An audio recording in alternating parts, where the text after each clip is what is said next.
Bismillahirrahmanirrahim. وَلْتَكُنْ مِنْكُمْ أُمَّةٌ يَدْعُونَ إِلَى الْخَيْرِ وَيَأْمُرُونَ بِالْمَعْرُوفِ وَيَنْهَوْنَ عَنِ الْمُنْكَرِ. Assalamualaikum warahmatullahi wabarakatuh. Bagaimana Rasul itu berhadapan dengan kaumnya tidak mudah, ibu sekalian. Untuk mau masuk surga bersama dengan Nabi, lalu tidak mau mengambil sunnah Nabi. Sunnah Nabi bukan sunnah sholat, sunnah puasa, sunnah dalam dakwah ini. Rasulullah dalam menghadapi dakwah ini bukan perkara ringan, bukan tidak ada timintangan, bukan tanpa ujian, bukan tanpa cobaan. Nyawa taruhannya, ya Pak. Saya sedih-sedih kalau baru diminta untuk berinfak 60.000, kak jalan. Saya bilang coba ku putarkan ku bagaimana perjalanan hidup Nabi Musa, bagaimana perjalanan Nabi Muhammad, bagaimana dakwah ini. Tolong ikhwah, ya, yang suka mau menang sendiri dan mau masuk surga sendiri tanpa dengan sebuah pengorbanan dan perjuangan. Bagaimana dakwah ini tidak nikmat, ikhwah, begini saja. Bagaikan bara api yang dipegang terbakar tangan, dilepas mati itu bara api. Ya. Nah, ya.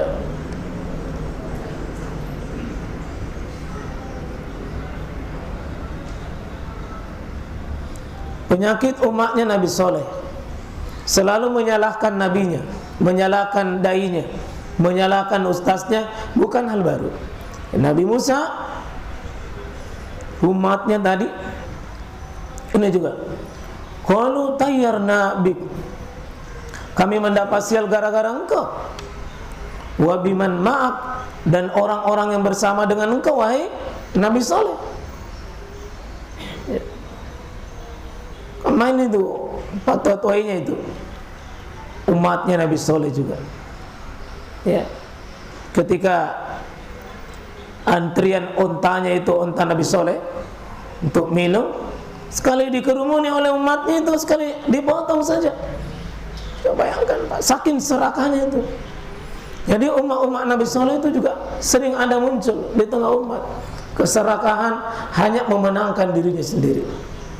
Ya, jadi kalau antum mematahkan kesempatannya orang lain mengambil kebaikan, contoh seperti ini, onta mau minum dihalangi karena merasa gara-gara dia itu kita tidak punya jatah, itu sama-sama umatnya Nabi Soleh alaihissalam. Ya, dia potong ontanya Nabi Soleh alaihissalam. Dia bilang jangan kau potong, jangan kau ganggu itu, akan terjadi kau azab itu. Ternyata potong betul. Apa azabnya Allah akan turun, ya, disambar dengan petir, ya.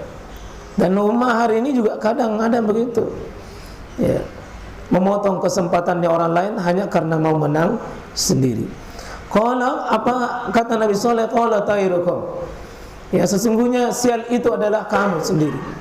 Bal antum qaumum, ya, tubtanun, kamu adalah kaum yang memang kaum yang pantas untuk mendapatkan laknat dan ujian itu. Ya. Ya. Tapi waskalian kita selalu tetap optimis dengan, ya, selalu ada ruang di balik penolakan ada penerimaan. Kalau ada yang menolak, sebentar ada yang terima. Ada yang membenci, sebentar ada yang suka. Ada yang mengusir, sebentar ada yang merangkul. Ada yang menghina, sebentar ada yang puji. Begitu dakwah sekalian. Tidak pernah sepi dari dua. Ada yang terima, ada yang tolak. Ada yang tolak, ada yang terima. Ini bayangkan yang datang menerima ini di kisah surah Yasin, wa jaa'a min aqsal Madinah. Bayangkan dari sudut kota yang paling jauh datang menerima dakwah ini. Rajulun, ada seorang yas'a, datang bergegas pergi menerima dakwah ini. Qal, dia sampaikan pada kaumnya, ya kaum, wahai kaumku, ittabi'u, ikuti oleh kalian. Siapa itu? Al-mursalin. Ikuti rasul. Jadi perkara umat yang tidak pernah selesai sampai hari kiamat, ya masalah kerasulan. Tidak akan pernah. Ada yang terima, ada yang tolak. Ada yang terima, ada yang tolak. Nah, kita ini mau mengikuti dakwah Rasul, jangan pernah berharap semua orang mau terima. Tapi saya yakin ada yang selalu menerima, ada saja menerima. Kita emaskan tidak menunggu semua orang setuju. Tapi kita harus propagandakan, iklankan, sampaikan, ya, mujahadah bersungguh-sungguh supaya dakwah Rasul ini diterima. Sampaikan ahad. Apa kata bilang?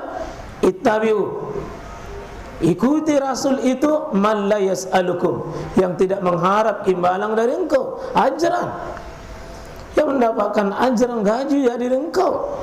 Wa hum muhtadun, dan mereka adalah orang-orang yang mendapat hidayah, orang-orang yang mendapat petunjuk, orang-orang yang senantiasa mendapatkan bimbingan dari Allah Subhanahu wa taala.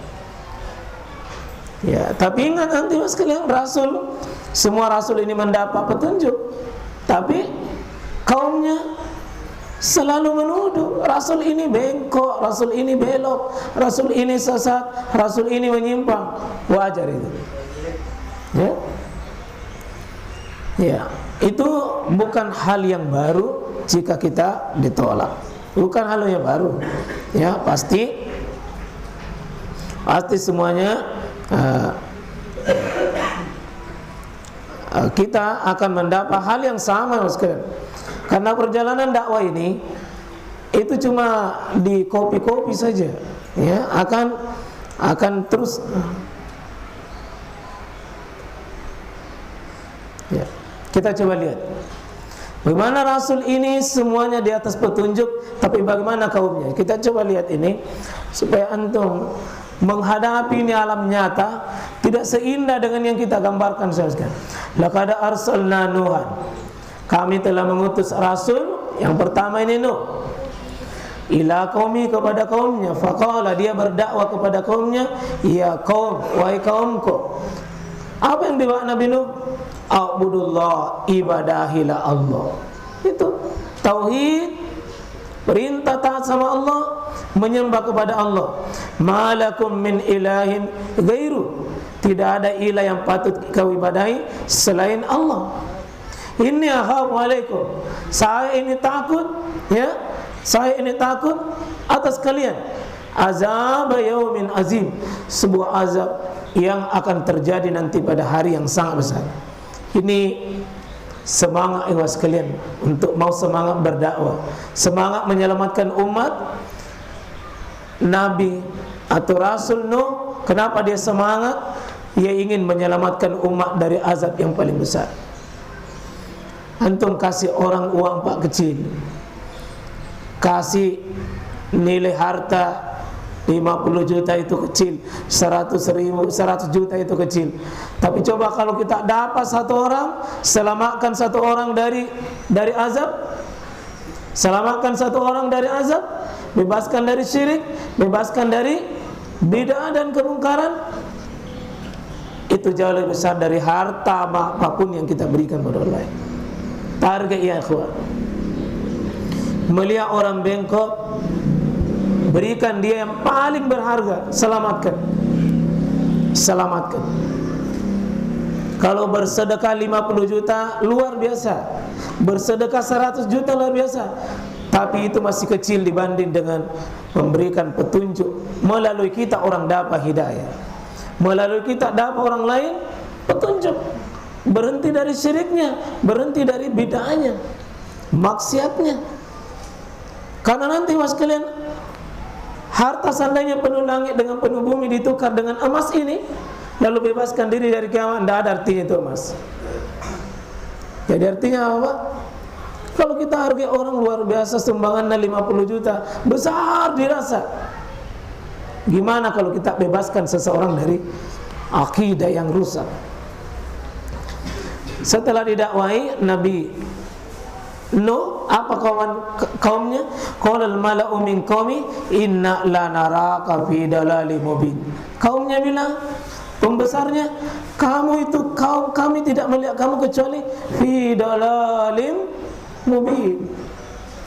Kamu itu sesat. Nuh, coba bayangkan, Nuh benar di atas hidayah, dituju oleh kaumnya. Jadi kalau ada yang bilang aliran sesat itu keras, begini, tidak apa-apa, Pak. Biar nih. Kalau kita bilang kador, di situ dikeras alirannya Ustaz, bilang tidak seberapa itu yang kau ketahui, masih kador lagi. Sekecil itu. Apa ya kabar Nabi Musa, kabar Nabi Nuh, qala ya qaum laisa bi dalal. Tidak ada kesesatan bagiku, kasihan. Tidak ada. Walakinni rasul. Min rabbil alamin. Saya ini rasul. Ini rasul. Ya, Nuh, Hud, wa ila Adin. Dan kepada kaum Ad, ahahum Huda. Hud ini dikirim, apa dakwanya Hud? Qal, sama persis dengan Nuh yang tidak pernah ketemu tapi sama. Ya kaum, wahai kaumku, abudullah, ibadahi Allah, taat sama Allah, kau tunduk sama Allah. Malakum min ilahin gairu, tidak ada ilah selainnya itu. Apalah tatakun, apa kau tidak takut sama Allah? Qala al-mala'u alladhina kafaru, berkata kaumnya yang tidak mau taat itu, min qaumi, apa dia bilang? Inna, kami melihat kamu itu lanaraka bi safaha, itu miring-miring, orang bodoh, orang lemah ingatan, safaha. Bukan cuma itu, wa inna lanazunnu minal kazibin, sebenarnya kamu itu orang yang berbohong, berdusta.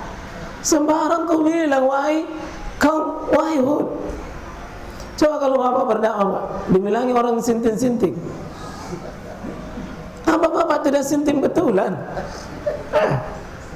Jadi kalau kita dibilangi Ustaz Sudirman begini, Ustaz, biasa itu. Alhamdulillah masih sehat, Jakib.